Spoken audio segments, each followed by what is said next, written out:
Mega প্রকল্পে মর্যাদা বাড়বে বাংলাদেশের। বাংলাদেশের অর্থব্যয়ের সক্ষমতা বেড়েছে আরও আগেই। বিদেশি ঋণ গ্রহণ এবং পরিশোধের সক্ষমতাও বেড়েছে। এরই মধ্যে মধ্যমায়ের দেশের তালিকায় নামও লিখিয়েছে লাল সবুজের বাংলাদেশ। পদ্মা সেতুর মতো বৃহৎ প্রকল্প নিজস্ব অর্থায়নে বাস্তবায়ন করে অভ্যন্তরীণ সম্পদের সক্ষমতারও জানান দিয়েছে উন্নয়ন সহযোগীদের। এছাড়া মেট্রো রেল, কর্ণফুলী টানেল, বে টার্মিনাল, রূপপুর বিদ্যুৎ কেন্দ্র, ঢাকা এলিভেটেড এক্সপ্রেসওয়ে, বাস র্যাপিড ট্রানজিট, বিমানবন্দর, থার্ড টার্মিনাল নির্মাণের কাজ এগিয়ে যাচ্ছে করোনা মহামারীতেও। থার্ড টার্মিনাল প্রকল্প এলাকায় সরজমিনে গিয়ে দেখা গেছে স্বাস্থ্যবিধি মেনে শ্রমিক ও প্রকৌশলীরা দিনরাত কাজ করছেন। প্রায় একই দৃশ্য চোখে পড়েছে মেট্রো রেল লাইন 6-এর বেলায়ও।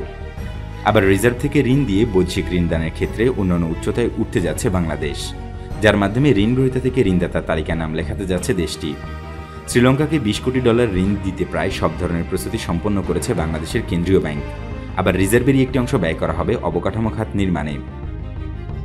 এ প্রসঙ্গে জানতে চাইলে বাংলাদেশ ব্যাংকের নির্বাহী পরিচালক ও মুখপাত্র সিরাজুল ইসলাম বলছেন, শ্রীলঙ্কাকে ঋণ দিতে আমরা সব রকম প্রস্তুতি ও প্রক্রিয়া প্রায় চূড়ান্ত করে ফেলেছি। এখন শুধু শ্রীলঙ্কার আনুষ্ঠানিক রেসপন্সের অপেক্ষায়।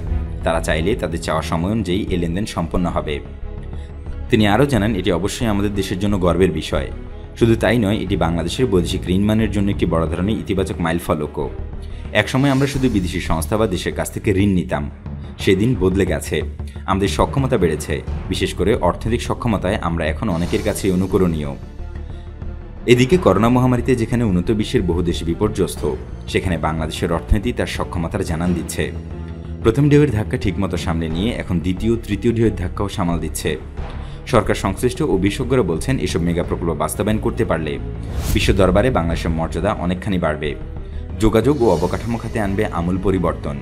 এই পরিবর্তনই মূলত বিশ্বের কাছে বাংলাদেশকে উন্নয়নের ক্ষেত্রে অনন্য উচ্চতায় নিয়ে যাবে বলে মনে করেন সংশ্লিষ্টরা। জানা গেছে, নবম জাতীয় সংসদ নির্বাচনে নিরঙ্কুশ জয় পেয়ে 2009 সালের শুরুতে সরকার গঠনের পরপরই সারা দেশে শুরু হয় ব্যাপক উন্নয়ন কর্মকাণ্ড। দ্বিতীয় মেয়াদেও সরকার অপরিবর্তিত থাকায় সেই উন্নয়ন কর্মকাণ্ড আরও গতি পায়। ঢাকাসহ সারা দেশের রাস্তাঘাট, অবকাঠামো, বিদ্যুৎ, জ্বালানি সহ গুরুত্বপূর্ণ খাতগুলোয় শুরু হয় ধাবমান ঘোড়ার মতো উন্নয়ন কর্মকাণ্ড। দীর্ঘদিনের বাধা কাটিয়ে বিদ্যুৎ জ্বালানি খাতে আসে অবিশ্বাস্য সাফল্য। কর্মসংস্থান সৃষ্টি ও দ্রুত অর্থনৈতিক প্রবৃদ্ধি অর্জনের লক্ষ্য নিয়ে যোগাযোগ, বিদ্যুৎ, জ্বালানি, রেল সহ সংশ্লিষ্ট খাতগুলোয় অগ্রাধিকারের ভিত্তিতে বৃহৎ প্রায় 1 ডজন প্রকল্পের কাজ শুরু করে সরকার।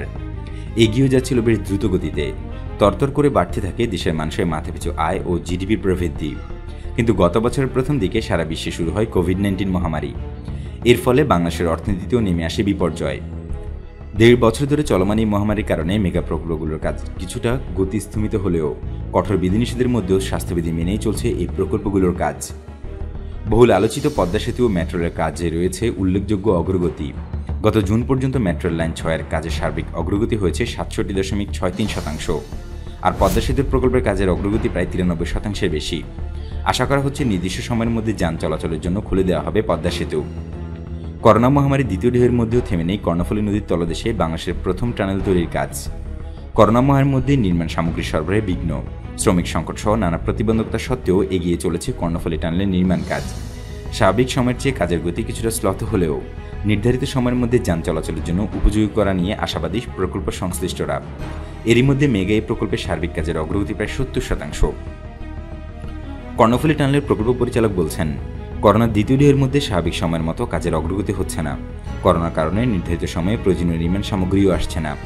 প্রকল্প সংশ্লিষ্ট কেউ ছুটিতে গেলে কঠোরভাবে কোয়ারেন্টাইন পালনের কারণে 1 মাসের আগে কাজে যোগ দিতে পারেন না।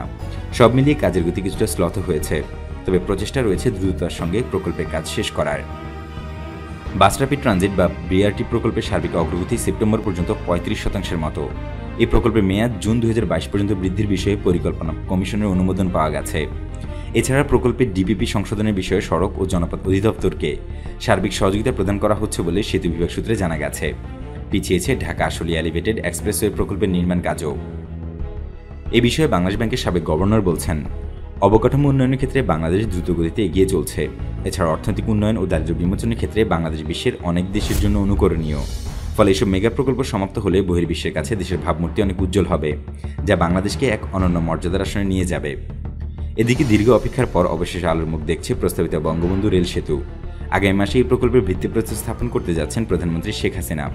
প্রকল্পটি বাস্তবায়ন হলে যমুনা নদীর উপর নির্মিত বঙ্গবন্ধু সেতুর উপর চাপ কমবে, ঝুঁকিও হ্রাস পাবে বঙ্গবন্ধু সেতুর।